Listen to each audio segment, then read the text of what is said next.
Welcome to you both. Thanks for taking the time to talk to us this morning about this really, really emotive story. I'll start with you, Rabbi, Dr. Jonathan. Why do you think this legislation is so important? Why does this need to happen, assisted dying? Oh, for a very practical reason, nothing to do with ideology or theology. It's just simply because there are too many people who have a bad death. Now, there are lots of people who have a good death, a gentle death. That's wonderful, and we all hope to have that for ourselves. But as many of your viewers will know from their own experience of family or friends, there are diseases, cancer, motor neurone, Parkinson, whatever, where people die in a horrible way. And palliative care, as the Parliament itself declared only in its select committee just a few weeks ago, cannot help everyone. It's great. We should support palliative care alongside assisted dying, but there are those people who are unbearably ill, and if they want to let go of life, and then they're terminally ill, that's the key thing. So they're dying already. We're not killing them off. And by the way, it's not other people. Of course, it's assisted only in the sense that they get a prescription. So they have to take it themselves, and they have to be mentally competent. Who are we to say to them, no, you've got to stagger on in pain? Would this not be a decision that would be best made, though, if palliative care had been given a great deal more funding, and we see where we are in a few years? Because it's resonated with a lot of people this morning, the reaction that has come from the Association for Palliative Medicine this morning, that has said that actually, firstly, they're worried about the lack of funding for palliative care in general, but secondly, they're worried that funding for assisted dying will now be diverted from palliative care. Surely, if we funded palliative care properly and we tried that for a few years, we could then maybe revisit this debate, because a lot of people have a bad death because those palliative care practices aren't there properly. They don't get access to pain medication properly. They don't get access to enough healthcare and nursing care. They don't get access to a bed in a hospice if they need it, or the care that they need at home. So what do you say to that?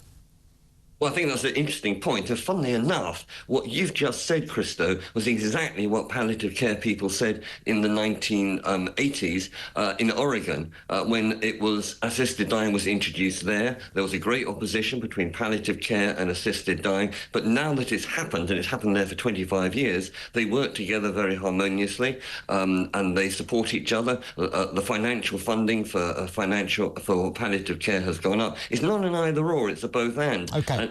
Let me bring in Michael Phillips, a lawyer at Christain Concern. So you just heard it there from Rabbi Dr. Jonathan, that actually, you know what, this is, people have the right to make that decision. They'd have to administer this themselves. There are those safeguards in place, and it can work hand in hand with palliative care. What's your response to those points? I think it's absolute rubbish. I think everywhere we have seen assisted suicide being brought in, we have seen the rate of which people take this up absolutely skyrocket, such that in the Netherlands now, 5% of all deaths in the Netherlands are assisted suicide. In Canada, which has relatively recently introduced MIAM, which is their assisted suicide, it's going up to about 5%, and it's going to go up and up and up. And what eventually happens is that there's more than enough money to have MIAM in Canada or assisted suicide in these countries, but palliative care goes down and down and down, because that's the tragic reality. That there was a story recently in Canada of a lady who had a double mastectomy, and when she was on the gurney being wheeled into the operation, she was told, by the way, do you want to have MIAM instead? And so she lost all faith in the healthcare system. When your own doctor is saying, maybe you should commit suicide, then what is your doctor saying to you? Your doctor is saying, well, maybe you won't get through this. And the problem is that that is what's happened in every single country which has introduced it. What about the example that was just given by Rabbi Dr. Jonathan about the Oregon example, where actually palliative care and assisted dying can work hand in hand together really well and almost complement each other? I think the whole palliative care argument is actually, it's just not true. It's just a smokescreen, because in fact the surveys of people who take up assisted suicide in these countries most of the reason, 95% of the reason, are psychological, because palliative care is not really the issue. The real issue is that people don't want to continue to live. And it is mental health problems which, in the end, overtake the issue of pain. Because all right. think... Rabbi Dr. Jonathan, what do you say to that? Well, it's very interesting that you just cited Netherlands and Canada, where they do things very, very differently. That's why I didn't mention it, because we don't have that, and we're not proposing that system. We're proposing the Oregon system. And frankly, if you've got quarter of a century's worth of a system that's been working well and successfully, it means we can be fairly reassured that this is going to work too in Britain. And actually, the Kim Ledbetter bill is even more safeguards than they've got in Oregon. I would also challenge his use of the word suicide. You and I associate suicide with someone who is either depressed or making a political statement, and had they not taken their own life, then they would have carried on for 20, 30, 40 years. Assisted dying is when someone is dying already. They're terminally ill. That's the name of the bill, the terminally ill bill. And therefore, it's not a matter of shortening life, it's a matter of shortening death and allowing people to have a good death. And that's the key thing. It's not just compassion, it's also options. Okay. Saying, Michael? No, it's not true. So, I mean, I think, with the greatest respect to the rabbi, suicide is the intentional act of taking one's own life. And that is exactly what's happening. And what we see is that the tragic case of this being exponentially expanded to people in their 20s and in their 30s who have mental health problems. And that was a case that I saw very recently of a young girl called Esther in the Netherlands who had bulimia, she had anorexia, and she was very depressed. And her family in the end said, well, the best thing to do is to kill yourself. And sadly, rather than getting the treatment and the help that she needed, that's what her family endorsed. And that's then becomes the culture of the country. And I understand the rabbi's point about in one example, he can find that this is something which is working. But in every other country where they've introduced this, in Switzerland, in California, it has grown exponentially year on year on year, such that we're getting up to 5% of all deaths. And the problem is that as we've seen in this country with the Abortion Act, what was passed with the best of intentions has become something else. And even now, campaigners are talking about getting rid of some of the safeguards when eventually this law is introduced, as they hope. And so that's what as a lawyer, that's what I see. Okay, I see, all right. Let's let the rabbi respond to that. Well, again, Michael Phillips quoted Netherlands and other places, not Oregon, because Oregon's the system we're using. It's like saying, oh, well, in the Netherlands, they drive on the right-hand side of the road, therefore we've got to do the same. No, this is Britain. It's a British Parliament, British MPs, and it's going to be a British system. And it's our MPs who will determine the sort of formula that we have with those safeguards. And that's what's so interesting about that vote yesterday.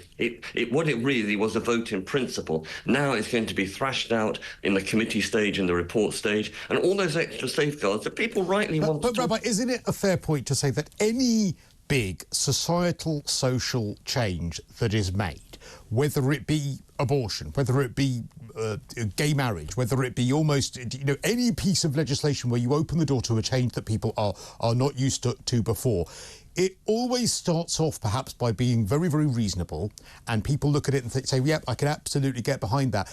But then whatever it may be becomes so normalised that it becomes mission creep. 20, 30, 40 years down the line, the idea of the state endorsing you, ending your life, becomes so normalised that actually as a society we do start to say things like, well, actually you do have a really bad mental health problem. You're extremely depressed. You live with a condition that won't kill you, but it's very, very unpleasant. Won't it end up being a situation where those instances of people wanting to end their lives become normalised? Well, there's a theoretical and practical response to that. The theoretical is the law would only change if MPs, based on what British people wanted, did change it. In other words, this is terminally ill bill. It's not a bill about assisted dying. It's called the terminally ill. So it's only limited to terminally ill and could only be changed or extended through a parliament. Yeah, but it may well be. It may well be because we're normalising something that isn't normal at the moment, and we may end up with a batch of MPs in years to come that will see that as something that they want to change.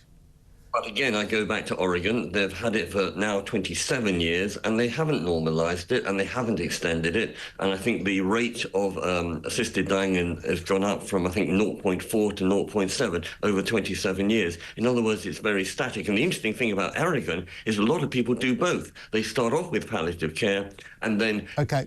And then they move on to perhaps going for an assisted death. Michael, that sounds really reasonable, doesn't it? So, you know, you're quoting Netherlands, you're quoting these other places, but in Oregon, which is the closest mirror to our legislation, there hasn't been the mission creep you're talking about, and it hasn't led to people, you know, a massive spike in assisted deaths.